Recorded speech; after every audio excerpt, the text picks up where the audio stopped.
nalingi nasalanga nakokakateo mabe nakoboya yango nakosala na bomoi nanga yawe limbisanga limbisa yawe limbisanga nasengi koluna yo nabo.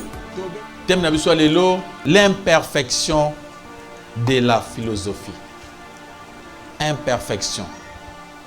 Soto lobi philosophie ko bangate philosophie otozoba awa ezalo lenge nyonso ya makanisi. Lenge so ba doctrine ozo qui n'est contraire ya volonté na Nzambe. Imperfection ya philosophie. Tolobaki ki philosophie d'abord définition ngenge lo banini. Philosophie, c'est-à-dire bolingo ya boyebi, poursuite ya connaissance. Na mokili na biso bato ebele baleka, bato mayele, ba grand penseur, ba pensa, ba raisonnant, ba tia, ba tika, ba philosophie ebele. Il y a d'autres personnes na mokili oyo basambela kate parce que bazo croire na ba philosophie ya ba pensée ya bato. Yango le toujours le kamutali imperfection. Soit lui imperfection, ce qui prouve que philosophie ezali nango parfaite. Alléluia, alléluia. Ozo tali sa mabe na yango. Ce qui prouve que ezo tenir te. Dans notre verset principal, on est toujours dans le livre de Colossiens, chapitre 2, verset 8. Dans Colossiens, Bible zoloba, prenez garde que personne ne fasse de vous sa proie par la philosophie et par une vaine tromperie, s'appuyant sur la tradition des hommes, sur le principe élémentaire du monde et non sur Christ. Amen. Tout le monde a balobi na biso to keba bazo abiso te to ko ba esclave ya bato te pour bazo penser pour baza ba grand penseur pour raisonner, trouver maele mususu en dehors ya Bible.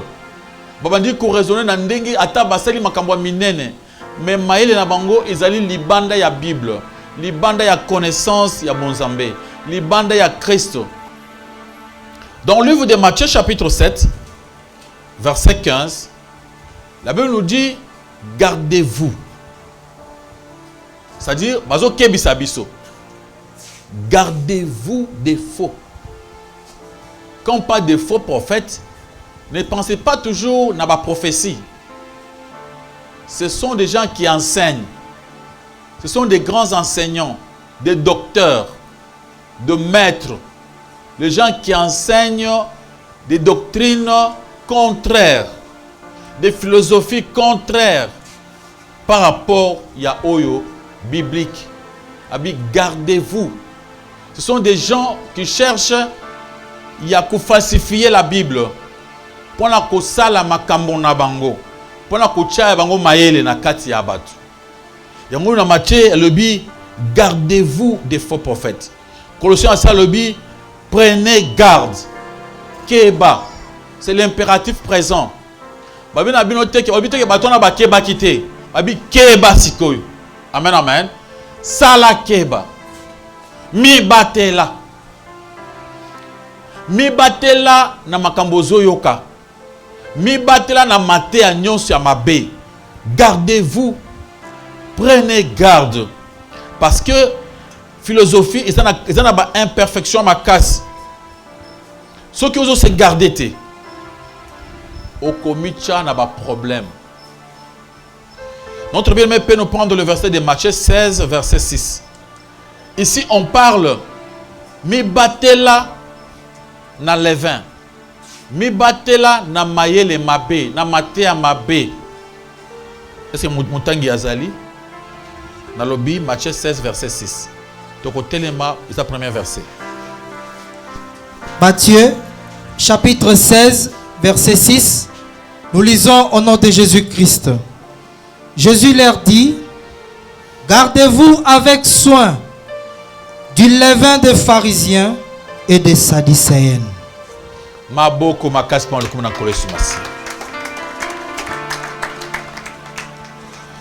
L'imperfection et la philosophie, il y a faux, c'est parce que c'est très dangereux. Dans Matthieu d'abord 7, et le bonsoir dans le Colossiens lobby, prenez garde que personne ne fasse de vous sa proie. Comme ça yo et l'oko na bango. Comme ça jouer na bango.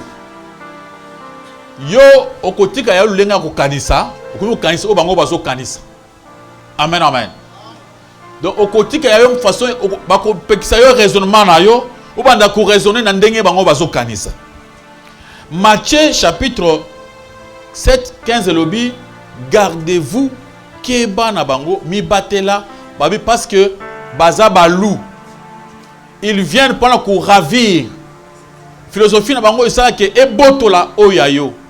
Ils viennent pendant qu'on botola biso, il y a biso liberté en Christ. Une fois que la philosophie à mabe et que ça la pour que ebotola yo. Ebotola votre liberté en Jésus-Christ. Soit le bi keba ba yaka lokola ba meme mais bazali ba mbwa mabe ya zamba. O ba botolaka. So bi un ravisseur. Azali muntu oyo akucho na eloko abotolo yango. Ba kucho na liberté. Et matin na bango elungulo liberté. Amen amen. Ozaki na à l'aise, osambelaka bien. Tant au croisé avec muntu et le doctrine mususu, abandi ko peso maele mususu, oye komuna ke oza protéger te. Oye komuna ke ozo dépendre kaka na ye. Et comme ça que pour vivre, il faut qu'il ne foute à quelque chose de pas naïe. Donc, à commission redevable, au comme esclave, il y a ignorance. Parce qu'il y a habité. Il y a un lobby keba. Dans Matthieu 16, 6 c'est lobby, gardez-vous avec soin. Avec soin du levain des pharisiens et des sadducéens. Je peux encore ajouter le levain des Essiens. Gardez-vous avec soin. Quand on parle des pharisiens, les pharisiens étaient des grands prédicateurs. Nicodème, on l'appelait maître. Maître, c'est-à-dire Moutei Mounen. Nicodème était un maître. Maître Nicodème. Mais maître Nicodème, Balobi Naye, a se garder. Donc, il faut se garder Nabatouana. Nicodème, Azaki Moutei. Est-ce que tu as tourné à lobby, mais yo, osali maître. Comment on Makambo oti? Il y a des gens comme ça. Amen, amen. Qui prêchent l'évangile, qui parlent de Dieu, qui ont fait la théologie. Mais, comme ils prêchaient philosophie moussous contraire, il y a Bible. Je veux que tout un chacun de nous ait une idée principale sur la parole de Dieu. L'idée principale, il y a Bible, et c'est simple. Tout ce qu'il faut savoir dans la Bible mobimba, seulement le fait de savoir qu'il y a un Dieu qui nous a tant aimés et qui a envoyé son fils. Amen, amen. Pour que afuta masumo na biso, pour que azwami kumba na biso, pour notre propre délivrance. Et il suffit seulement de croire à son fils pour être sauvé. Croire que le fils de Dieu a tout fait. Notre problème, c'est seulement d'accepter ce qu'il a déjà fait. C'est un cadeau, un don qui est gratuit, qu'on pourra seulement accepter par la foi. On peut avoir cette grâce au moyen de la foi. La foi, c'est l'acceptation. On vous te donne quelque chose, tu acceptes de prendre cela. L'idée principale, il y a œuvre, il y a Bible. Tout ce qu'on demande aux chrétiens, c'est d'accepter l'œuvre. Il y a Fils de Dieu, qui a travaillé déjà, à Salimou Salanyonso. Maintenant, tant que tu as Kosambel, c'est seulement pour prouver notre amour, notre acceptation, et croire que nous sommes déjà sauvés. Croire que nous sommes déjà délivrés. La délivrance, dès que nous croyons en Dieu, il donne le pouvoir, il fait de nous des enfants de Dieu. Les enfants de Dieu ne sont pas des possédés. Amen, amen. Les enfants de Dieu sont des sauvés. Des gens qui sont déjà sauvés.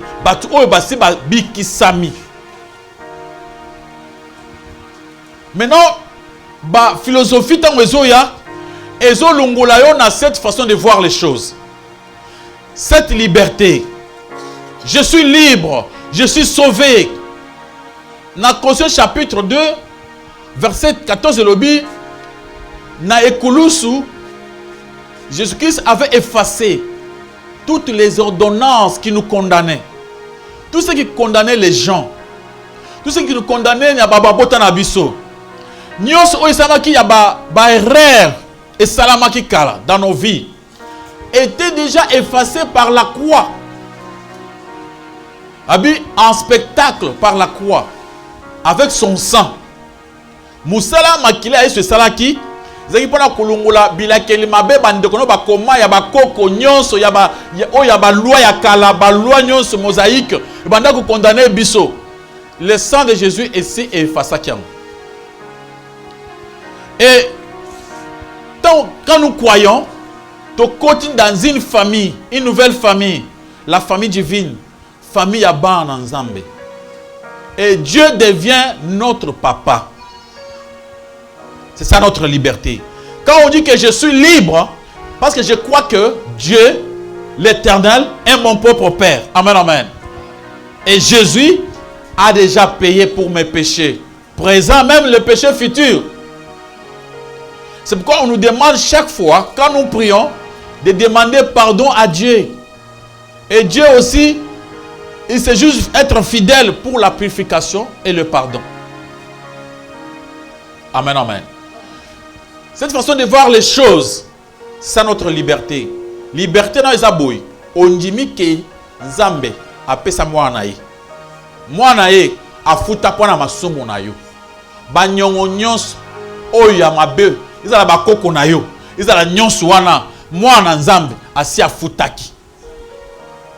Okwa ke ata osalimbeba ba peso accès ya kosenga bolimbisi. Babi Yesu aza avocat na yo, akolobela yo, akolongisa yo.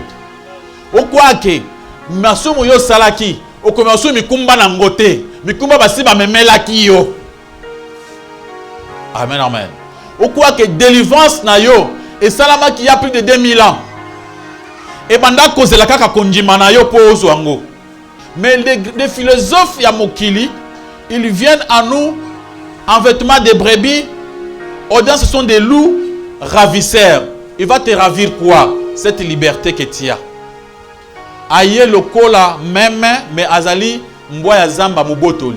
Ako botolo liberté wana. Ako faire croire ok. Tu n'es pas encore délivré. Amen, amen. Il va te faire croire que il y a encore des liens à la famille Moutekangiyo. Pendant que tu es déjà une nouvelle créature en Christ, il y a à faire croire que non, aux une nouvelle créature, il y a solo, mais il te faut une délivrance. Et pour cette délivrance, tu dois payer. Amen, amen. Il te faut une délivrance. Ou bien, pour cette délivrance, il faut gêner. On dirait que il faut encore commencer à retravailler. Ils cherchent à ajouter quelque chose pour notre délivrance.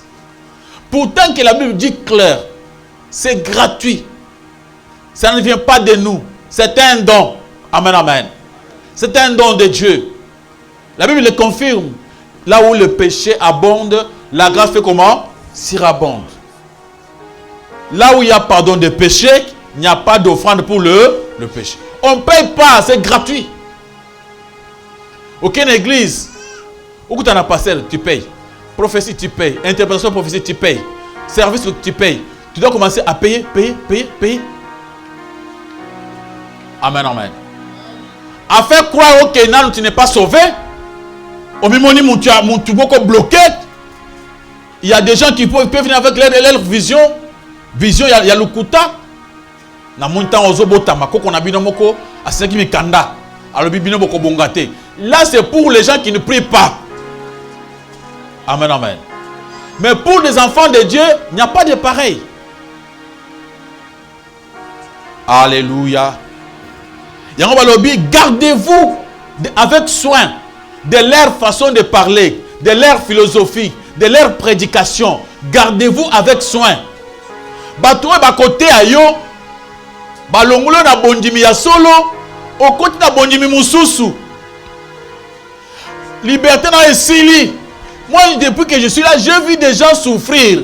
Bazo voyager, bazo tambola partout, bazo ka délivrance. Pourtant que Yesu tango kitaki na Israël, après 30 ans, ba pese mukanda tanga. So on a Luc chapitre 4, à partir du verset 19. Yesu alobi, l'Esprit de l'Éternel est sur moi. Il m'a oint, il m'a envoyé pour délivrer. Alléluia, alléluia. Pour délivrer, c'est-à-dire pour délivrer, libérer, sauver. Et Jésus-Christ, tant ailleurs, il a fait un grand travail. Après, il a dit, tout est accompli. Cette phrase-là, c'est une phrase à blaguer. Tout a été fait. Tout est accompli. J'ai fait mon travail. J'ai terminé. Maintenant, je peux rentrer. Dans le but, Père, maintenant, je vais remettre mon esprit entre tes mains. J'ai tout fait. C'était un grand travail. Après, tina litanga ma yasuka. Après, tina litanga makili yasuka. Ils ont tant, naikulus. C'est ça, c'est pourquoi nous sommes là. Amen, amen. C'est pourquoi toi et moi, on nous appelle des chrétiens. C'est ce qui a fait de nous des enfants de Dieu. C'est pourquoi il disait aux apôtres, quand on posait la question, montre-nous comment nous devons prier. Alors, commencez par dire que Dieu est votre papa. Alléluia, alléluia. Mais ce qui on est sauvé, d'accord, mais il n'y a pas l'huile. Oui, on est sauvé, mais il faut d'abord prier à Mayamoto. On est sauvé, ce n'est pas mauvais, mais il faut faire beaucoup de jeûnes pour être sauvé. Ah, pourquoi est-ce qu'on doit jeûner pour être sauvé? Alléluia, alléluia. Dis-moi, pour Tobika, faut tout gêner, ou bien Tobika pour Basala qui Moussala. Ephésiens chapitre 2, verset 2, c'est par la grâce, ça ne vient pas de vous, c'est un don, un cadeau. Mes amis, je donne un exemple. Aucun n'a marché. Au commis quelque part. C'est gratuit. Le prix c'est quoi? Déplace-toi, venez ici, je te le donne. Si tu veux, je vais te le donner. Le problème c'est que accepter Kozoyango. C'est gratuit. Azoloba. Biloko est gratuit. Biscuit nanga est gratuit, mais ce qu'on a obé la sous-souté. Et donc la micro ya maladie nyos. Mais c'est gratuit. So olingi oye na pesa yo. Yo oye au télémi. Au lobby c'est gratuit. Oye muntwana apese biscuit na gratuit. Pour tango ozu yango, c'est ce qu'on appelle que tu as accepté. Au quoi peut obtenir ah, c'est gratuit. Mais au quoi peut aller on peut buminga ah, na ole yango te. C'est-à-dire tu ne veux pas prendre. Comme bako pesa yo. OK là on anda c'est gratuit. Mais pourquoi il y a des gratuit boy? Comment peut aller boyer ma au tia on anda ole yango te. Ma dire aussi là. Amen amen. Ce que nous sommes à télé sur yo quand est-ce que na neo gratuit on anda ko bik. Il faut na Barcelona et lokobo tu tche mungwa tu bakisa loko mususu tu bakisa loko mususu. Déjà olongwe na conception oya muteki biscuit alobaki tu prends seulement les biscuits. Yo bakisa on mungwa na pilipili et y poison. C'est comme ça que les gens sont venus à l'église. Ils ont écouté la prédication. Nzamba lobi na bikisiyo. Oye anje manzamba bikisiye amituni na pese le côté nzamba bikisanka bongo a préféré apesa nzamba quelque chose pour nzamba bikisaye. Mais nzamba lobi vi na yo ezo côté pri mbongo te. Amen amen. Pour te sauver, ça ne demande pas de l'argent. Pour que vous pas molama, pour que vous soyez vie à Essengo, ça ne demande pas de l'argent.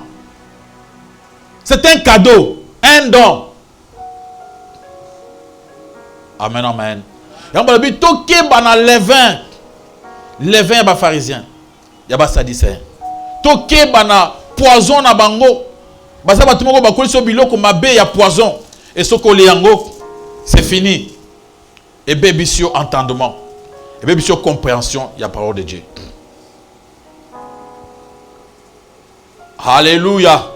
Apôtre Paul, tant que vous avez à Éphèse, dans mon candidat Acte chapitre 20, va bien. Je sais qu'il s'introduira parmi vous, après mon départ, des loups cruels qui n'épargnent pas les troupeaux. L'imperfection, il y a philosophie, il y a ma faute, parce qu'il y a épargner au thé. Ce qui c'est pour te détruire. Bazali ba marchand, bazo kailoko, bazo ba proie. Ce qui bazuyo, ils ont la montumoko, Dieu ne l'a pas envoyé. Alors il y a ça la business, il y a banda ba faire. Alors les choses ne marchent pas. Tu constate l'église. Ba yokani, massa yoza prophète, ngaza docteur, yoza évangéliste. Ba pesene ba kombo na bango. Dieu ne les a pas envoyés. Quelle mission? Avoir l'argent, gagner la vie. Amen, amen. Yo gagner ce qu'une église a besoin de pamba. Il faut baïba yo, il faut détruire yo pour ba mata. C'est quoi le big? Batouana bako s'introduire dans ndenge ya mabe avec leur philosophie, avec leur prédication, avec leur connaissance ya bomoto, leur connaissance oh ya pamba. Amen, amen. Ils viennent avec leur connaissance, qui n'épargnent pas les troupeaux, et qui s'élèvera du milieu de vous, des hommes qui enseignent des choses pernicieuses. C'est-à-dire, on va vous enseigner des choses pernicieuses. On vous enseigne autre doctrine que la doctrine de Jésus-Christ. Autre façon de voir les choses. Un homme de Dieu thaumaturge. Un homme de Dieu puissant, qui doit commencer à vous délivrer. Pour le moment, la délivrance, c'est moi. C'est-à-dire, pour la base de la délivrance, il faut aller chez lui. C'est lui que Dieu a donné la délivrance. Maintenant, l'œuvre de Jésus-Christ, c'est le cas. Il y a des gens qui pour délivrer. Il y a des gens qui sont simbio, de obiki. Donc, ceux qui sont symbioté, obikate. Pourtant, la Bible dit, ba pesi na bato nyonso bandimeli nzambe, ba sambe la bato babik. Alléluia, alléluia. Mais nous, on va commencer à se faire des soucis. Ceux qui ont simbingate, église de péché panique, il y a les canassi mais dans autres, il va vous prêcher à l'objet, naza onction mobimazo, tu as onction na onction zotanga. Ceux qui ont coquille simbangai, à prêcher na cher tie sili, tant on y a azonga, bitumbe ban église, moutou se fait simba asimatan la mapoke, azon onction. Tobo sani Jésus-Christ, tobo sani vraie prédication, to komi ko la moutou, ko sambe la pona ko simanzo tu ya moutou. Amen, amen. Tout le monde a débat makambo ya nzambe. Tout le monde a débat. Asa yangai, na papa nangai, papa nangai. Ba débat inutile ya bozob. Tout le monde a pensé à nzambe. Tout le monde a ba to mokili, o ba moni 1 euro abunda pona bango. Alléluia, alléluia. Ici l'héros c'est Jésus-Christ. Amen, amen. C'est lui notre héros, notre force. Et l'homme ben abiso ezanani Yesu. Ce n'est pas quelqu'un de l'église à comme l'homme ben abiso, to bunda bunda poto simbe na nzoto, toi ta photo na mabe, tu fukamela ye mabe, toujours moi ko le ya comme l'homme ben abiso. Je veux que tout le monde la penser oyo, partout ce qui ne expliquer pas mutu clair. Ma nzambe za bongo te. Ma nzambe za ke ye nzamba sasa ni musala na ye yondima obika. Amen, amen. Ezate makambo teke yo soki nite o soko bakende ko la soki na zamba te ezama makambo teke ba melaki mafuta te. Alléluia, alléluia. Maintenant il faut combattre. Apôtre Paul le mukanda il y a 2 Corinthiens chapitre 10 à partir du verset 3. Le combat n'est pas un combat charnel. Le grand combat d'aujourd'hui, c'est le combat des pensées, le combat des raisonnements. Nous renversons les raisonnements. Amen, amen. Les raisonnements fausses, contraires à la vérité. Alléluia, alléluia. Et toujours télémisa. Maïle nyonsi ya mabe elinge lungula biso na boyebi ya solo. Poto mona muntu comme lokola ye akomi nzambe na biso. Babi maudit l'homme qui se confie quoi à un homme. Nous, on n'est pas venu ici pour chercher un homme. À l'église, on ne cherche pas un homme, on cherche Dieu. Dieu est invisible. Ne vous laissez pas dans des philosophies des gens. Muni batobazi mayele bakoisi mayele après azune ndeke moko achawa ndeke oyo. Apa po no chende ke liboso. Ah yo sambela kaka. Ndeke zaka ndeke. Siko nafuka mi liboso ndeke sa nini? Bongo yo sambe yo muna kan nzambe. Siko nzambe na sona seza ndeke na somo. Amen amen. Et vous verrez des gens très intelligents. Des gens qui ont beaucoup étudié. Bafukami liboso anzete. Bazo sambela malembe avec beaucoup de respect. Bazo respecter ekeko. La philosophie des hommes. Il y a besoin que ces vantant d'être sages, ils sont devenus fous. Romains chapitre 1. Bandana verset 21. Bami bengi bato mayele mais bakomi liboma. Pourquoi basambeli mutu? Amen amen. Basambeli nzete.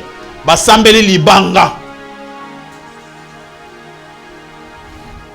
Otambla partout. Masoloka passe na biso, passe na biso, passe na biso.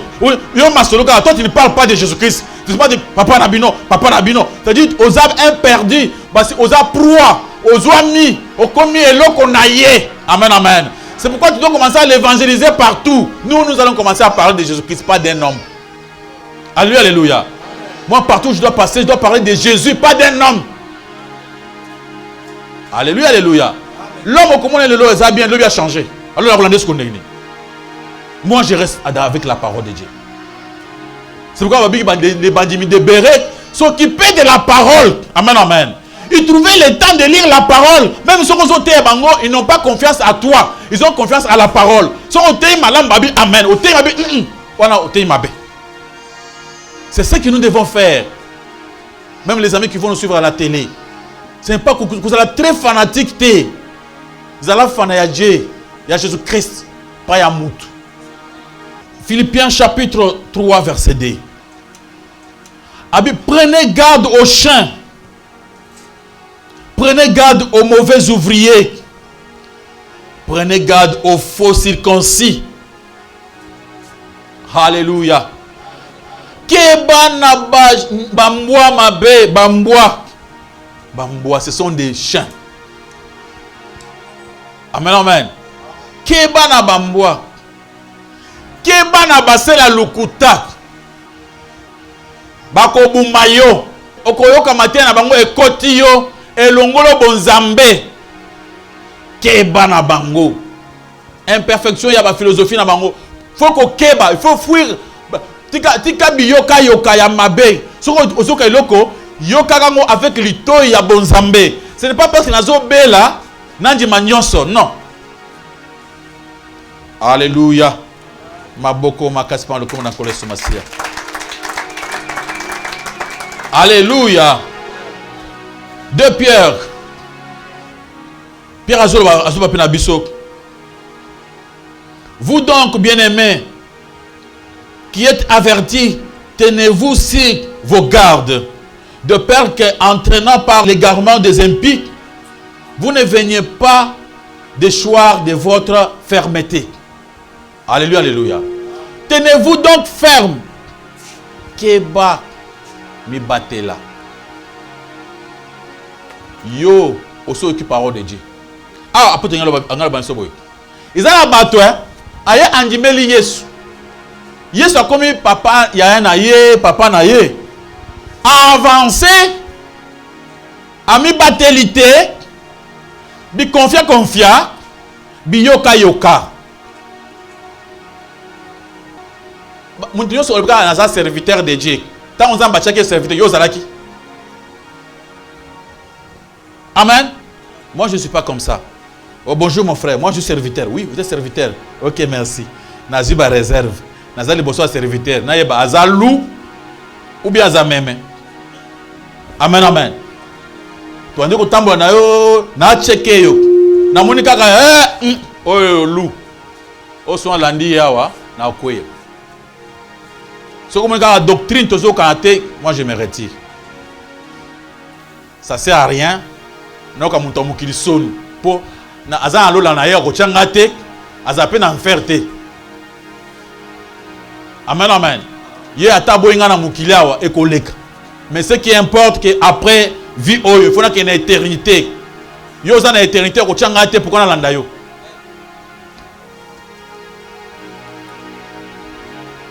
Alléluia, alléluia. Babi bien-aimé, vous a averti. Tenez-vous sur vos gardes, de peur que beaucoup tate nanzela mabe. Vous a quand même averti. Mon frère, tangana nous. Acte chapitre 20, verset 28. La Bible demande aux dirigeants chrétiens des églises de sauver les bandits, de protéger les bandits contre la philosophie amabé. Tu peux lire ce verset. Verset 28, nous lisons au nom de Jésus-Christ. Amen. Prenez donc garde à vous-mêmes et à tous les troupeaux sur lesquels le Saint-Esprit vous a établi évêque pour paître l'église du Seigneur qu'il s'est acquise par son propre sang. Babi mutei ke bana na yomoko. Mi kebisa no yomoko. Kebisa bana na nzambe. Bakeba poske pambate bakoya kobunga. Donc il faut tout un prédicateur, il faut keb. Il faut keb. Il faut kebisa bana na nzambe. Donc so azo kebisa bino ezali mitin du côté papa para biso. Keba na philosophie ya mabe. Et comme on nzela mabe, obanda kokura biloko na mutu na yo. Tika na bonzambe.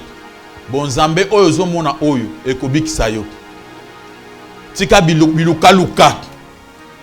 Ozana pusa oyeba nini? Onzamba sache pona yo wana eza malamu. Les choses révélées est à nous. Ce qui est caché reste à Dieu.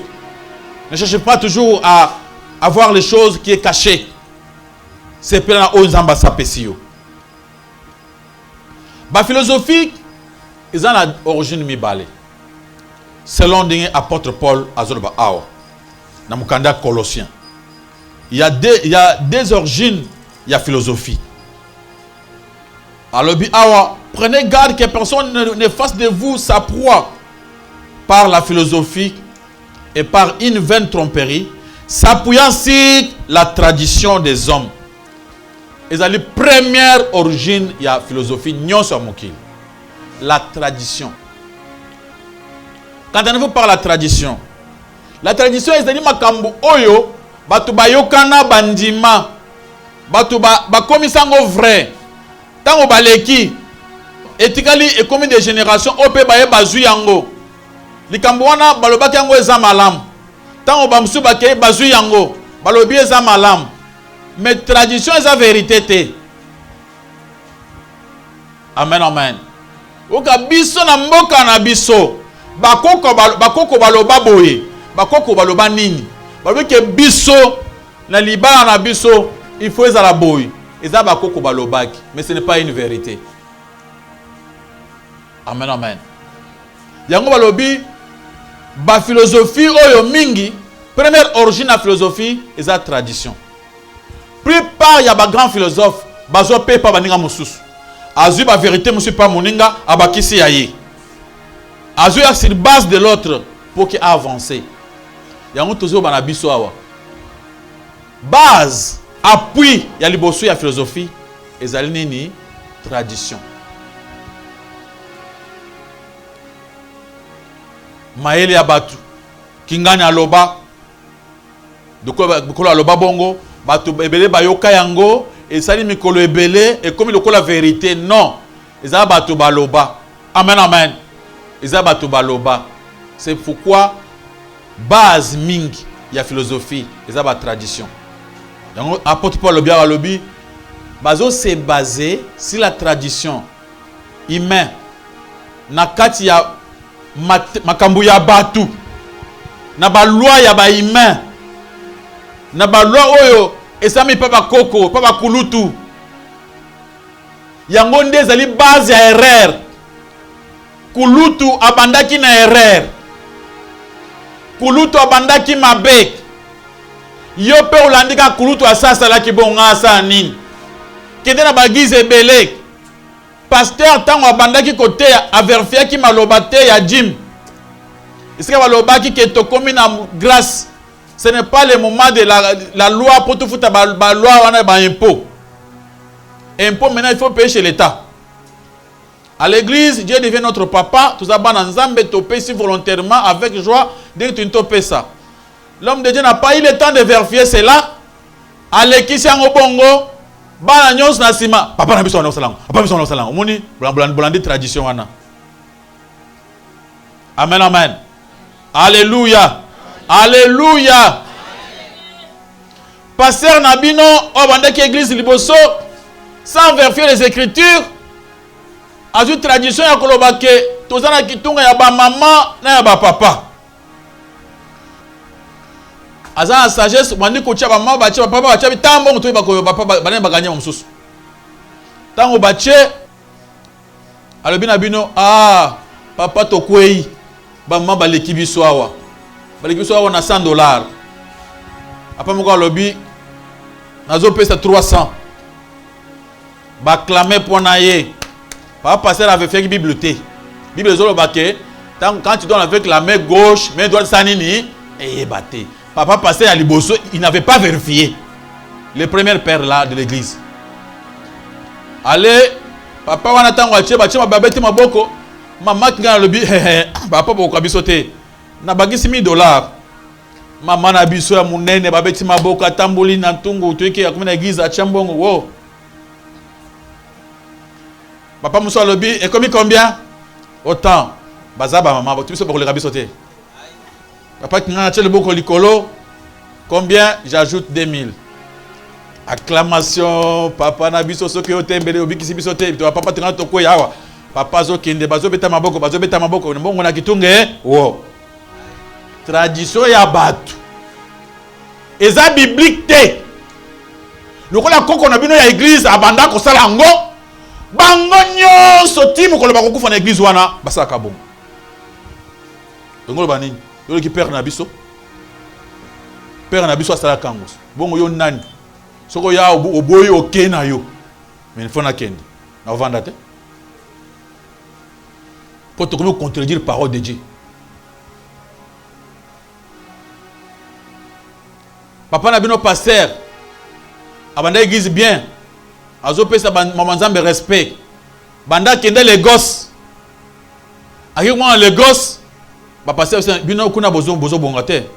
Biso to pambla ma fort. Ngai be quitte nga pour vendre ngo faut tambongo. Nga za muto onction. C'est pour une fois na quitte nga pam. Ya kene pe campagne moko na les gosses. Abandi ko tane mania basal. Mninga lobby quitte ya passer yangwana. $1000. Au vandi aux yeux du pamboli na yo. Soko boy otikana bubola na yo. Moi c'est comme ça. Au vandi aux yeux ou bien au boy au vandi bubola na yo. Moi c'est comme ça. Et pas la chose d'onction. Omoni bato ba vandi na kiti ba pesi mo ba vandi na kiti aux yeux maté ya wana tradition wana. Eza Bible te hein. Eza philosophie non? Maele wana tradition ba sala wana. O même na église na ki ça c'est wow. Tous les pasteurs ba ya kotala na église na ba muni osali ozimbongo bango pemba na église na bango wo. Siko ba koto sema omuni ndenge zana po bato na kiti omuni ke bato siko yo komi otei ba na kiti te. Ba pesi $1000 pour va na kiti non. Ba bien il faut changer la prédication. Il faut leur dire que yo za onction. Yo ozali onction. Donc nous autres na yo eza mafuta. Donc ceux qui muntu avant parce que yo vandaki apambolami. Yango tout monde a passé à mis sapato. À boire une église. Bâton sur une outre. Ça sapato na yo. Ça j'ai vu à la télé. Onction. Onction. Tout le monde a dit mouton ça joue tant ouais c'est pas zo bunda po. Ça moi j'ai vu ça à la télé. Nga le bakambo ngana monis. Bon temps à la télé pour tout le monde até. Bon so tout le monde ko baté. Soit ça on a ndako to tout a tia on a TV. Alléluia, alléluia.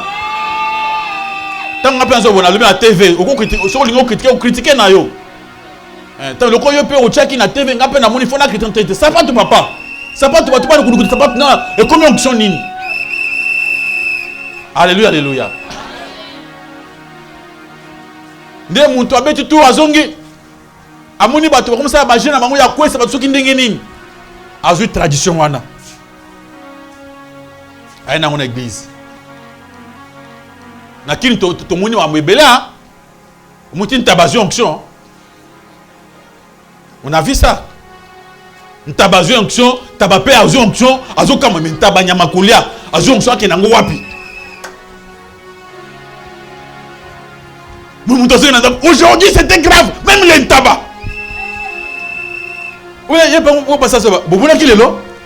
Nan tabazi onction. Mais papa, au terme de magie ou bien maramona, nanzam. Alléluia, alléluia. Balobi, prenez garde. Salanini, keba. Kokota biloko wanate. Okozana ndako yo beta masolo Jésus Christ akufeli biso, beta masolo yeton tabazo onction. Vraiment pas venir na kiti. Masolo ezangatina au lieu de penser à Jésus Christ azana zuwa, azana poussa à chaque minute, à chaque seconde tout quand ça caille. Amen amen. Combien toi tu commences à penser qu'à ton pasteur avait fait ceci, comment tu vas quoi 50 kotoyo. Oui, il y a des têtes, non, pasteur, ça me cause comme musique, non. A petit tête, pas bon, pas pour la cribité, non. Donc, et comme un débat inutile. Amen, amen. Bozina philosophie n'a pas catcher, dans l'église. Alléluia, alléluia. Amen, amen. Yo wapi na Bible.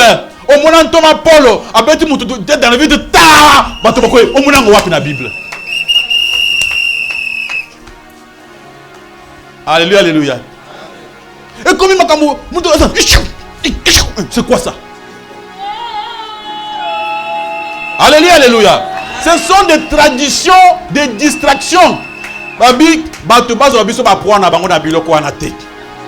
Musanza mbasani musala abandi mbangu akwesha batoto kimbangu bato koyi kotoyo akimbangu azo sauver bato. Musala wana Yesu asasa la kango papa tika yango. Amen, amen. Bato ba une église seulement pour écouter la parole. Amen, amen. Babi, c'est seulement la parole qui va sauver. Bayoki maloba, bandimeli zambe na bango. Zambe na bango sanini. Yo ozana paru wana te. Kobika na bango, ce n'est pas ton problème à toi. Alléluia, alléluia. Moi, je fais que prêcher. Celui qui croit, il va croiser son père. Il va croiser le maître. Bangomi ba na secret. Zamba pamboli. Zamba ya kutuna ngate ke Richard, ni na pambola bien aimé kingani olobini. Akutuna nga? Akutuna ngate. Nga utango senza mikina lingo pambola oyo habité, nga pambola wana te. Apamboli mususu. Na muna rapena sali prière bongo. Na cheo liboso. On a cheo liboso un peu ba pesi été. Et qui va pesi mususu. Na comprendre ka nzamba saka mninga lingi. On a compris comme ça. Alléluia, alléluia. Babi muntu a commis ça yo pour na yete. Babi toujours va comprendre abi. Batu mingi bazali basé na tradition. C'est pourquoi mon frère ma sœur, il faut faire attention. 2 Timothée chapitre 3 verset 6. Batanga na komona isumasi. Timothée chapitre 3 verset 6.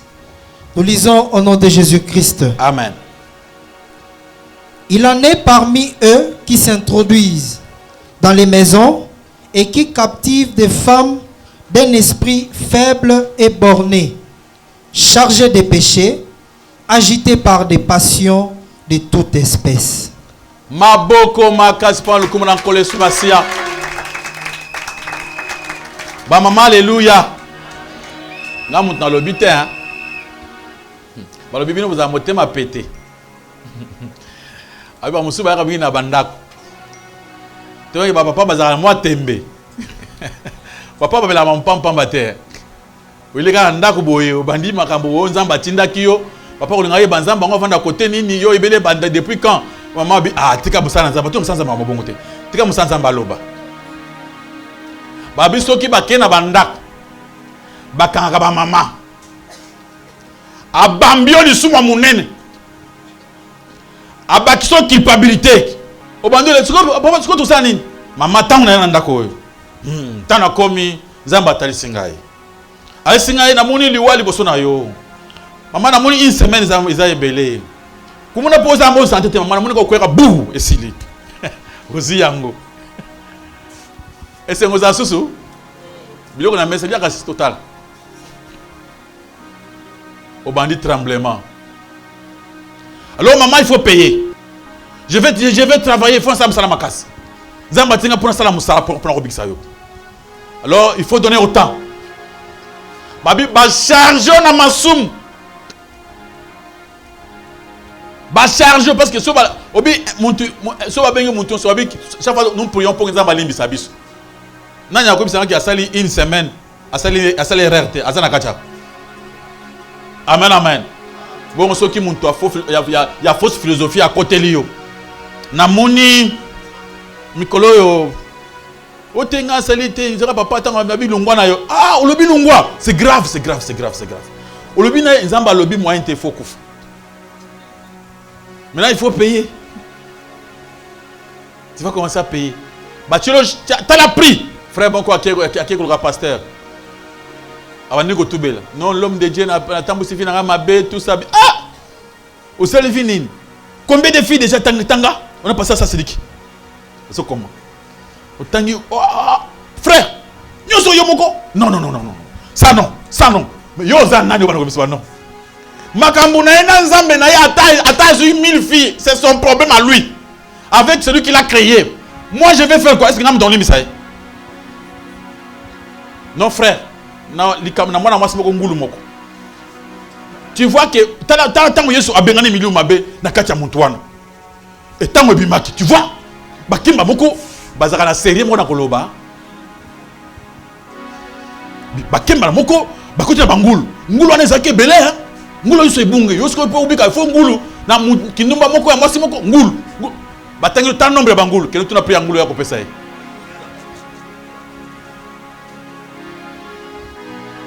mama moko abi asala campagne pour na big sabat batu ba na campagne plein maté bandi batu na ya lokota ba tele mara yo avec ba mona ka ba moni ya lokota na ba moni te sili après a bandi.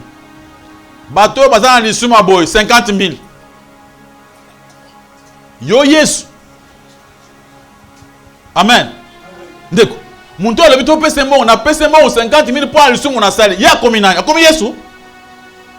Babi, il y a que le fils de l'homme qui a le pouvoir de pardonner sur la terre, c'est Jésus seul. Alléluia, alléluia. Nous autres, on n'a pas ce pouvoir. Muntoko azo pesa confession me dit ko ça même ya lokuta Nzamba mulki azo kosa soka lubi ya vérité Nzamba muntu mulki lubi vérité abikisiye ngaza mutu amen. Et les gens même muntoko kambongo ateke loko pour maldiction ekende na kende ko futa je vais quand même passer le qui tout futa paix tout se paix tout le monde malédiction. C'est comme ça que bato ba côté na ba doctrine ba principe élémentaire tradition. Une église wana etengama à partir de Kambowana. Pas passer la banda bien. Banda voyager à Zonga. À changer l'évangile. Je connais une personne qui était mon pasteur. À Terra Malobana Nzambe, j'étais encore d'autres en Nzambe Sika. Nzamba a pambola raté à pamboli. Bandeko. Ba voyager na maman baké États-Unis. Na retour. Mère la tikilote. Oh, maman la kilote bana boza bambokate. Alléluia. Lelo ba divorça na papa. Papa maman za basala ni atika. C'est mauvais au banda au matiti au comme likolo, yo ko tina sa makolo. Amen. Ake kuna amuni basi ba passer mususu batambo na kilote ya mukuse bakufite siko ye jipa mulai ake nango wapi uita nakita pa passer na ndako uti pa passer avant na sengle na kilote muke mama vanda ka papa usaka boite mama wanze mambo kala Nzamba Nzamba sana makambo na te papa yo musala na Nzambe na ko tawo na ndako rati kilote na sengle. Tu vas te solo. Tokosolani. Alléluia, alléluia.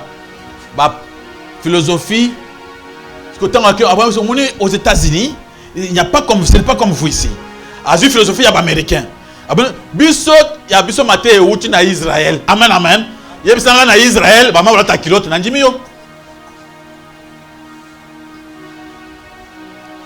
Alléluia, alléluia.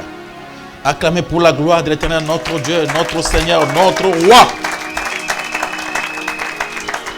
Alléluia. Amen, amen. Nous, on n'est pas fondé sur des principes élémentaires, ni sur les traditions humaines. Mais nous, on est sur 1 Corinthiens chapitre 1, verset 18 à 21. Notre bien-aimé, tu peux nous lire ces versets. 1 Corinthiens chapitre 1, verset 18 à 21. Nous lisons au nom de Jésus-Christ. Amen.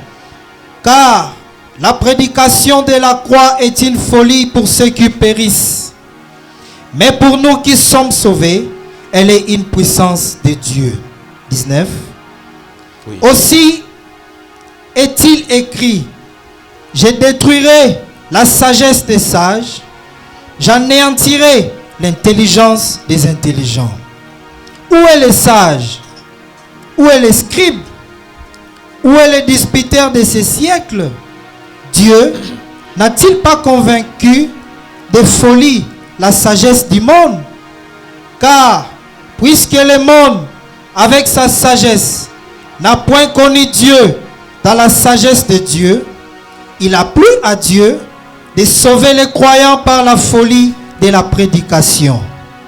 Acclamons pour la gloire de l'Éternel, notre Dieu, notre Seigneur, notre Roi. Acclamons pour la gloire de Jésus. Alléluia. Mon frère, ma soeur, ça paraît être banal quand on te dit quoi seulement. N'est-ce pas que c'est bizarre? Amen, amen. Fabi, ici, maté ya awa, ezali maté ya ikulus. Ezali maté ya boanya ibelete. Muntu akufi pona masum, ondimiye, masum esani ni esil. Opesi mbongo te. Ndengo ondimiye okopambola maokende liboso okota lola. Un point, très. Te papa, attends moi. Donc on a ka nandimi. Là-bas on fait comme quelque chose. Vous travaillez, l'homme de Dieu travaille. Non. Balobisko mayele ya mokili ezokoma liboma na makamboyo. Batu oyo baningaki bamimuna mayele pona makambo na Nzambe oyo ba expliquaki. Quand on parle des scribes et les pharisiens, ce sont des gens de prédicateurs. Amen, amen. Avec leur sagesse, bas grec, bas Platon, tous les grands philosophes que vous connaissez, bas Jean-Paul Sartre, bas Mounion Souana. Mayele la bango est zéro. Amen, amen. Pourquoi? Parce que ils ne peuvent pas comprendre. C'est une folie pour eux. Tu viens, quelqu'un, tu lui dis, mon frère, veux-tu être sauvé? Et tu dis, oui, je vais être sauvé. C'est un problème. Quoi en Jésus-Christ? Après que Jésus soit un oh, le Fils de Dieu. Comment? Oh, il était venu dans ce monde, on l'avait tué. Lui-même, on l'a tué. Après, il va me sauver, moi. Tu ne vois pas? On l'a tué comment? Oh, bah tu es dans les coulousses, bah tu es dans les coulousses, bah bête, bah c'est il plairait. Ah, sortez, sortez. C'est quoi Moutouana, bah bête, il est quoi, il s'est sauvé, il va me sauver moi. Zambé a sepeli que et dans la kakena manto ya bato mayele. C'est une folie pour d'autres personnes.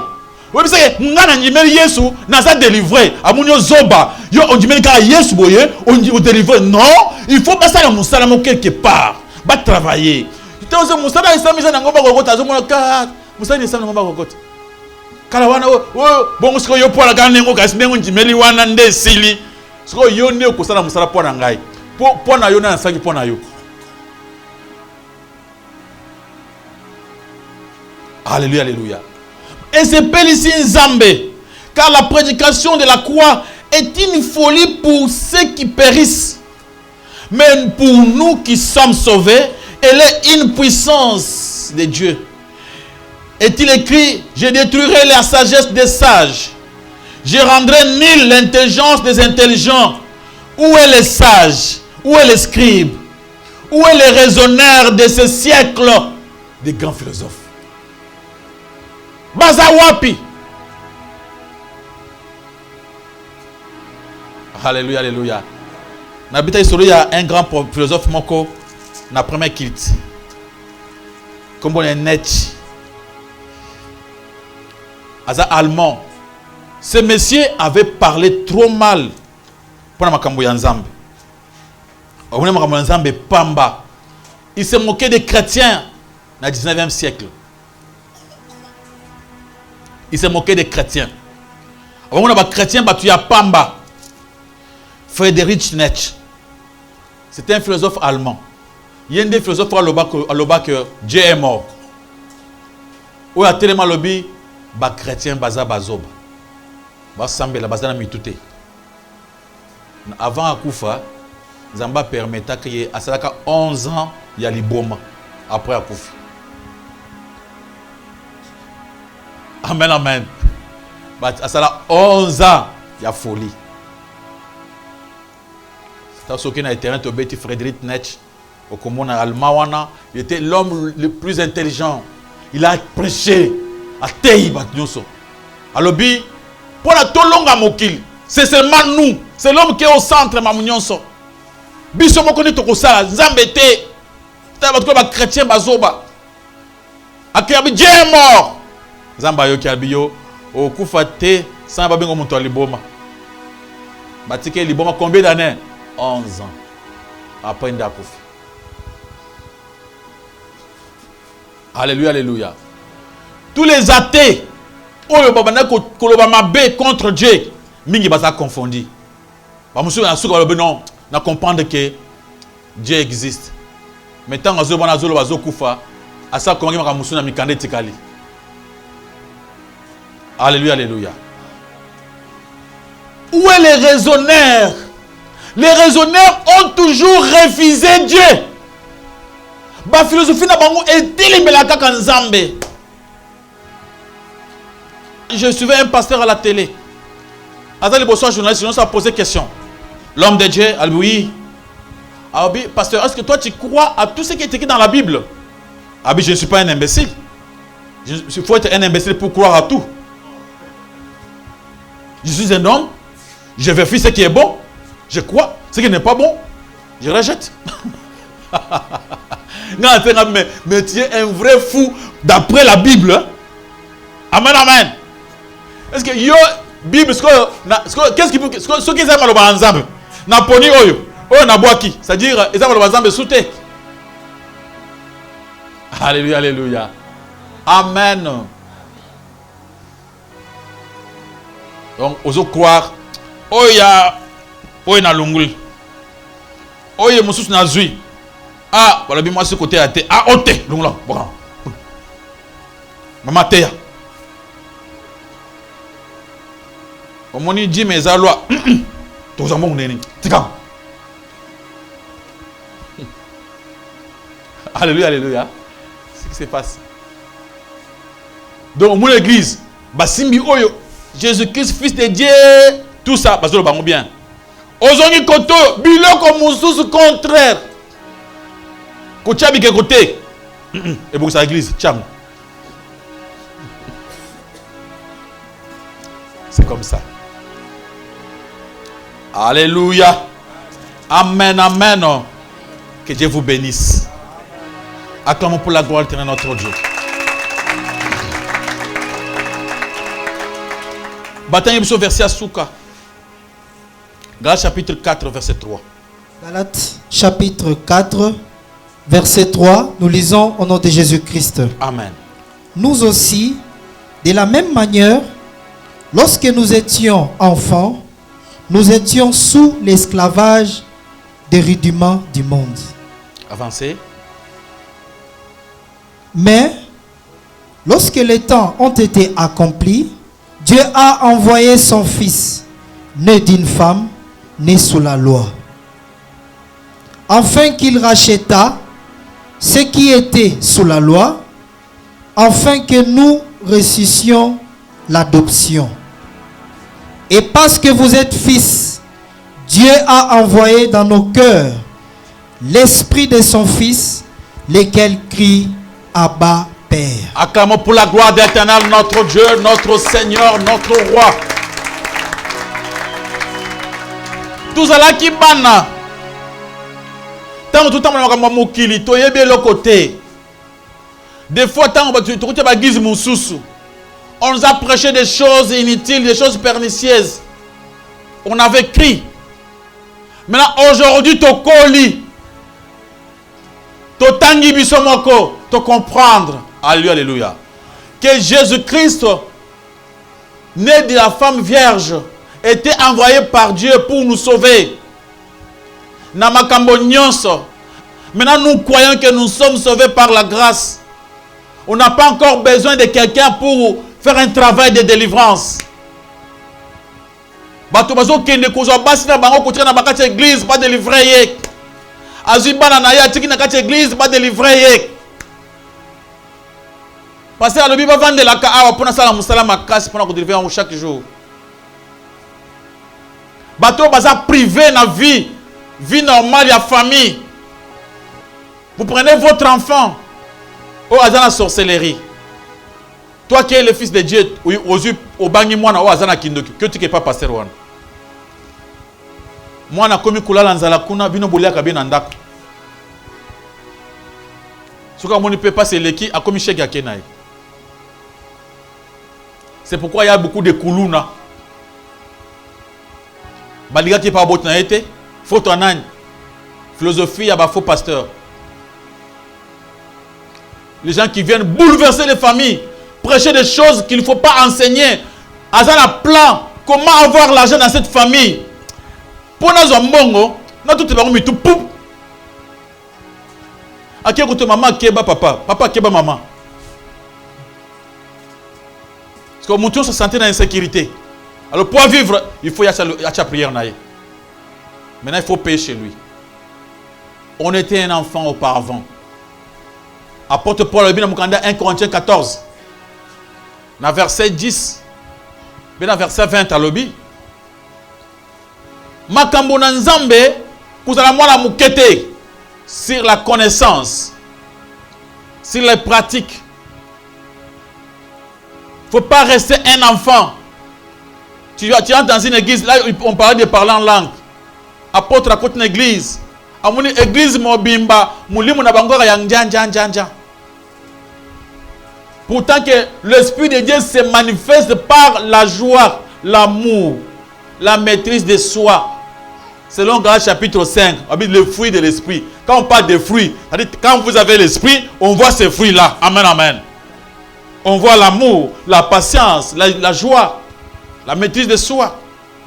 Mais non, dans l'église, il y a les lots. C'est ça, l'Esprit. Et je ne veux pas accepter comme un enfant comme ça. Je viens comme ça, j'accepte seulement facilement. Non. Il faut être un homme qui vérifie les choses. Il faut avoir une foi réfléchie. Tu réfléchis sur ta foi. La Bible dit, celui qui réfléchit sur les choses trouve le bonheur. Amen, amen.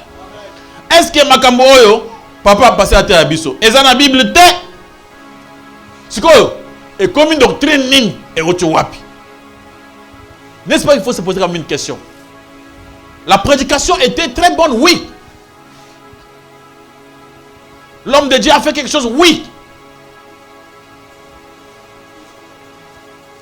Amen, amen. Vous avez dans une église.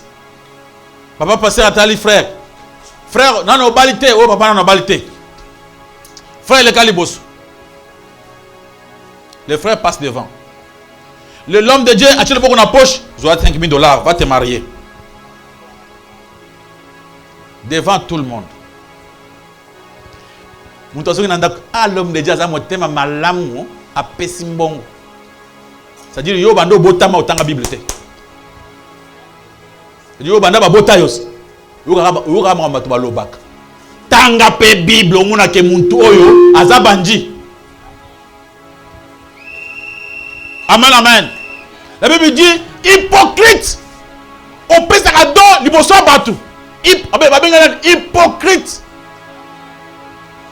Quand on dit un hypocrite, tu es maudit. Hypocrite. C'est la parole de Dieu. Et l'homme de Dieu, il aime les gens. La Bible dit, quand tu fais le monde en présence de tout le monde, d'abord, tu as méprisé Moutouana. Bien aimé. Alléluia. Alléluia. Alléluia. Il ne faut pas mépriser quelqu'un dans la vie. Hein. Au moins, il y a au comme on est petit, il n'y a pas mal de lois. Au début, il y a été. Il ne faut pas qu'on méprise les pauvres, les lois pamba. Ceux qui attendent les lois balité. Au début, il y a l'obité. Peut-être que l'objet a collé quand on a un bon collé.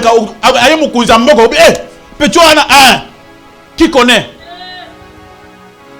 Au samedi, ça n'a pas son cabellan. On tient au sabato. Pessin à bateau. Babetera ma boko. Alléluia, alléluia. Je dis à l'église, vraiment c'était chaud. L'homme de Dieu a donné. Comment toi tu as su que l'homme de Dieu avait donné? Dieu fait comme ça. Si moi je vais te donner quelque chose, je viens, je te le donne. Entre nous. C'est toi qui pourrais parler, pas moi. Amen, amen. Si on me dit, ah, Kabila Kinga, non, ça pour imiter. Vous avez dit, yo kolobate, batwa sanin. Oh, bolamu ya makasi. Ngomo komisa muntu amalamu ya makasi. Omona pembo ngala ba bibi enveloppe na ba zo 5000 enveloppe. Ceux qui ngala autant ka 6 places. Papa, ils a 5000. Attention, na ko mais natanga 6 places. Tu as autant là papa natanga libéra. Pour na ko na zo bezo organiser on peut 500. Et combien tu viendras prendre après. So ba bi bongo hein. Ba to bi ngala na 5000 zo na 500. Oh, frère Zoamoutouk. Mais quand aussi place, oui, bah, dis-moi, qui est bien. Ah, quand ça essaie de monter les coups, on peut s'en pour que. Bah, tu dis, oh, bah, peut s'en moutouk. Quand on a moteur dans le Koufa. Moi, je vais vérifier sur place. Nandimi comme Sony Wana. Parce que yo ko pas dans Zambété. Nandimi Sony. Papa démarrer moutouk. Ta papa passer, oh, ils ont moteur les Koufa. Moi, nous avons exaté. Bah, tu peux pas dire que Kenga, quitter, c'est normal. Parce que ceux qui ont abîmé l'église. Tant on est dans un support, on va super tout non, tout quand kufa. Alléluia, alléluia. Amen. On critique personne. Alléluia, alléluia. Tout ça, la vérité n'est pas. On n'a pas peur de personne pour dire la vérité. Ce que vous prêchez ma bé, pour ne pas tout kufa. Ton côté à ma lampe, toi ça n'est pas bika. Aujourd'hui, ça part au Tibat, tu n'as pas de to koloba kezali sumu munen prochainement à tchabo aux gens qui se l'empare parce que ça dit péché munen doit ça zo alata papa. Alléluia, alléluia. Ba mépriser yo boye liboso ya batu ba sumbele lamba ba tiona aux autres là te lamba comment ça ah oui lamba la tseka yangwana. Moi kasi mutu kwana papa va se mutopesi asimbongo moi sona ba tu pesa na église ba saka mutu soni boite hein ko yoko na muninga bongo te maboko makasi pa le komo na kolesu masi. Vous avez la parole. Merci pasteur pour la parole. Amen. Question na boy. Quand la Bible dit fouiller l'impudicité, moi c'est aroyo gate asali parce qu'il y a que Jésus a fait la quenne à quoi à pardon ba limbisaï. Alors quand la tradition dit Tibaou, la femme respecte et puis la tradition ils ont exercé force sur la femme. Na côté on a est-ce que la tradition pesa mabé? C'est ça ma question. La Bible dit clair pour le mariage que le mariage ne se sépare point. Mais sauf les grands Tibaou, c'est la Bible. Et dit comment? Sauf quoi? L'adultère. Dieu lave ses mains à cause de l'adultère. Dans la Bible, auparavant, dans l'Ancien Testament, on les tuait. C'était condamné à mort. On va te tuer.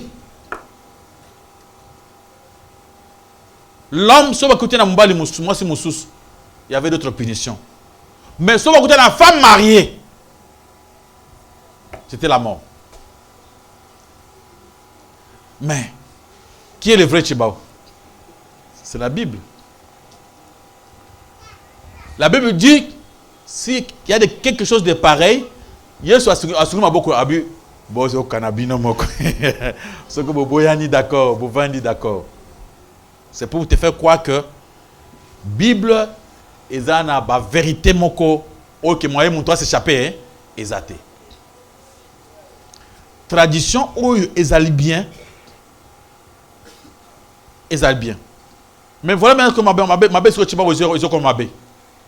Et quand vous êtes salami, on doit confesser. Dans la Bible, on te demande, tu veux pardonner, tu pardonnes, ça passe. Mais tu pars chez les Chiba, on te dit, il faut payer ça, payer ça, payer ça en tabac, payer ça même, tout ça. Maintenant, il faut maquiller tanga. Donc, vous voyez que ça marche de pair. Vous avez la parole. Merci, pasteur, pour ma parole. Question dans les alliés, dans la émission de radio, Moussa Nzamba Lekaki, Azolo Bake, moi, Nzamba, chrétien, il fallait qu'il y ait une délivrance. Il fallait qu'il y ait une délivrance. Dans mon idée, on était biso. Mais ce qu'on appelle ça qui peut être vexé biblique, appelle ça des vexés, on a quand même moko na alobaki appelle ça Jean 11 44. Donc Yesu a sécusi Lazare. Alobi na bango beau délier les et laisser les partir. Donc après ça qui musala wana donc batika ki bongote akenda ki bongote. Donc pour moi nzambe pe aller kaka na délivrance. Moko nda pesa ki vexé biblique na bosen mais alobaki Pierre tanga bakanga ki na prison ange tango ayaki ko délivrer. Donc moi nzambe faut aller kaka na délivrance. Yami balé Moussa nzambe alobi nzambe akabola ba don. Izana ba don ya ba miracle ba don ba guérison bino son église na bino don ezate. Donc il ne faut pas qu'on critique, il faut l'église nyonso et nzambe ya solo faut délivrance et salamaka faut miracle et salamaka. Olobini ponango. Il faut tout comprendre. C'est-à-dire soit chrétien, il faut allocaper délivrance. Pose-nous la question de savoir qui est chrétien. C'est ça, non? D'abord, la définition, il y a mon toit comme on a dit, chrétien. Oh, il faut allocaper délivrance. Azanan. Bible Zobaboy. Chrétien, c'est quelqu'un qui était païen. Non, apôtre Alobi, Tozala qui bat païen. Qui a écouté la parole de Dieu et qui a accepté. Et le fait d'accepter pour être appelé chrétien, c'est-à-dire c'est celui qui est oint. Quand on te dit chrétien, c'est-à-dire on veut dire que tu es un oint. Jésus-Christ était un oint. Quand on nous appelle des chrétiens, c'est-à-dire que tu es un fouta. Bible Zobaboy, na bandel, na service de salama. Jésus-Christ a dit il faut naître de nouveau. Le but, ce n'est pas à nous, c'est l'œuvre de Dieu. Jésus a expliqué en Jean chapitre 1. Dieu donne le pouvoir de devenir enfant de... Il donne le surnaturel. Directement, quand quelqu'un qui vient à Christ, qui écoute la parole de Dieu, qui accepte, nous avons le surnaturel, le pouvoir de devenir enfant de Dieu. C'est-à-dire directement à côté de la famille divine. Quand à côté de la famille divine, c'est par l'esprit. Il devient un oint de Dieu. On l'appelle maintenant chrétien. La Bible est claire. Toute chose change. Il devient une nouvelle créature. Toutes les malédictions de la famille coupées. Car dès que tu crois, toutes les malédictions de la famille coupées, devient une nouvelle créature. Tant comme Ekelam ou Yassika, tu deviens un enfant de Dieu. Bible Lobby, voici les miracles qui vont commencer à marcher avec toi. Tu as le pouvoir de chasser les démons toi-même. n'a pas besoin d'un pasteur pour chasser un démon. Amen, amen. Voilà les chrétiens. Lui-même, il n'a pas besoin de pasteur. On n'a pas dit que il faut pas bien un pasteur, il donne le pouvoir. Ce pouvoir-là, Marc a expliqué. Dans Marc 16, voici les miracles. Voici les fruits qui vont indiquer que quelqu'un est devenu qui? Chrétien. Il a le pouvoir de chasser les démons. Lui-même. Il doit imposer les mains au qui? Aux malades. On n'a pas donné la durée à la chrétienté. Il a crié aujourd'hui. Et demain, il peut prier pour son enfant. Pour son père, pour sa mère. Babi qui paie. Seulement aujourd'hui. Le voleur est animé sur place. A comme une net. Mouyi bignon, ça qui balongoli. Paye à côté lol. Amen, amen. Donc, qui est chrétien pour qu'on le délivre? Parce que quand on te dit chrétien, c'est que tu es un délivré. Ceux qui passent au côté de la fenêtre. Je donne un exemple. À celle adultère. Tu es sorti avec la femme d'autrui. Tu viens à l'église. Va prêcher Kanyango. Est-ce que comme chrétien, tu n'as pas encore crié? Babi, ceux qui croyaient, confessaient. Donc, ce qui est tout, tu diras à ta femme, Madame Nganandoki, comment? C'est vrai, vous avez vraiment Ndoki boy. Vraiment Nazandoki. Parce que vous trouvez solution, vous trouvez le papa là, le propriétaire de sa femme. Vous pouvez expliquer. Ou bien vous allez trouver le pasteur. Ce n'est pas ce qu'on pourra faire. Mais quand même, vous avez une bonne volonté à Koloba. Amen, amen. Alléluia. Il y a une porte. Mais si vous n'entrez pas par la porte, vous allez dans la fenêtre, vous allez dans la fenêtre, alléluia, alléluia. Amen, amen. C'est pour nous faire voir que si on est chrétien, on est quitte. On est protégé. Il suffit seulement de confesser nos péchés. On ne dit pas que tu ne peux pas pécher. Même demain, tu peux pécher. Mais le problème, c'est faire quoi? Alléluia, alléluia. Mais le problème, c'est que problème grave. Il faut pas ça de soumouter. Mais il faut pas boyer que tout bela. Et la délivrance, ils ont mis dans la confession.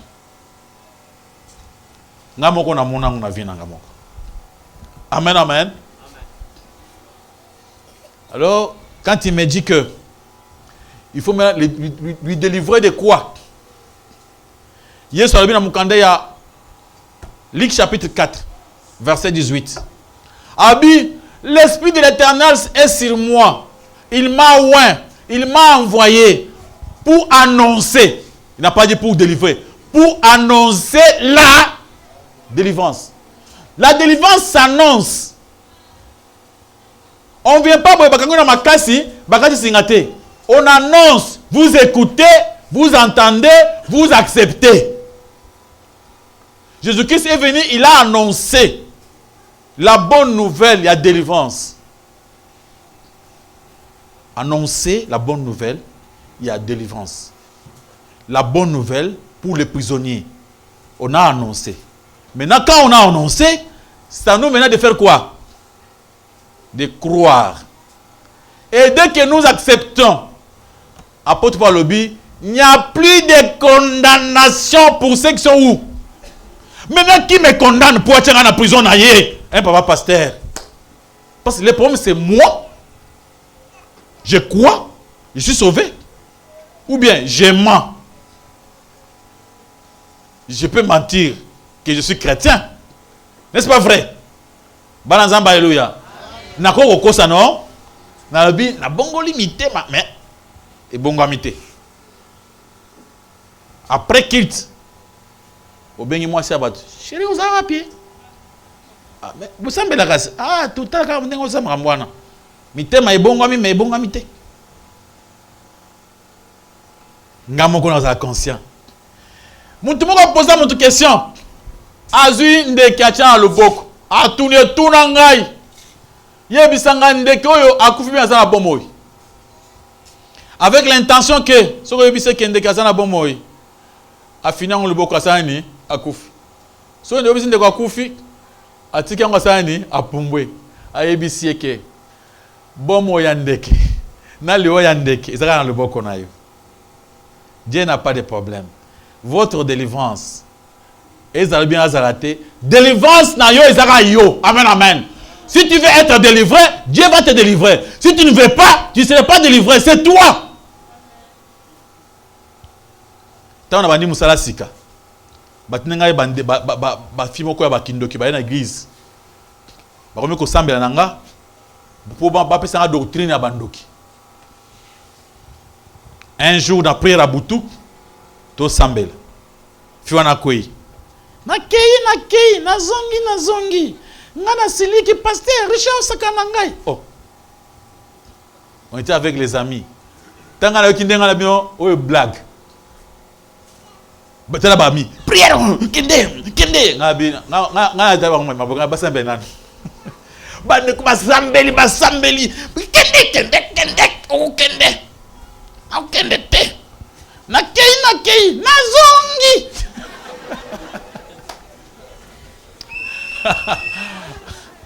C'est que je pas ça dans la vanne nangai. Pas mal baba no nyoko mala wangu. Preacher sekendenga bibo sambela. Il y avait notre frère ici, frère DJ. Abina bang azo parce qu'on a na mwana wana. Mira makila Yesu. Biok. Oh. Ah. On dirait bache mutu micro. Attention comme le maïs sara bongote. Biok. Papa, je vais makila Yesu ngabe bombe ça papa. Tango basi c'est que Dieu ne m'a pas montré ça. Ça moi na temi. Kusaka na biso tek. Telema. Enfin nous ça. Ngana ke ngabi telema o sa ba bla kusaka na biso te. Ça c'est l'œuvre de Dieu. Telema. Temi oh. Abi nga ndeni. Na sa pose succès yo.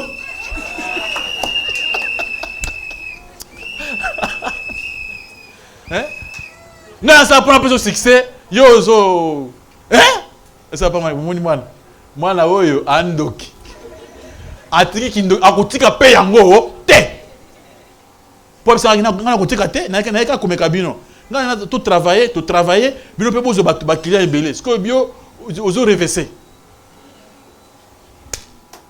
Ça dit délivrance moi ça beaucoup nani? Na yemoko. Tu vas dans les derniers jours, tu seras passer chat. Moi, je ne suis pas venu pour un bon la motema. Nga pour dans mes cailloux. Quand tu me na mon simbité na kenangai. Nga na ko bon la minité na bino na hote. Yesu le bakanas. Na bi côté azaka bakanga na kurus. Abi, tu vois. Balagisi au fo Yesu. La vie ya mutu za mboko ya mutu. Délivrance za na mboko na yo. Makamuna nzambe ao pona kobika. Ye passé on a akosala ndenge nini siga wana akokata wana sizo oyo nanya lataki wana po wana azaki na nzoto boy non siko pas passer ak azu sizo nae akekati so basinga. Tout ce que j'ai fait ici, la prédication, c'est ça kokata singa la question isaboy au vérifier ah na mec o meki obiki.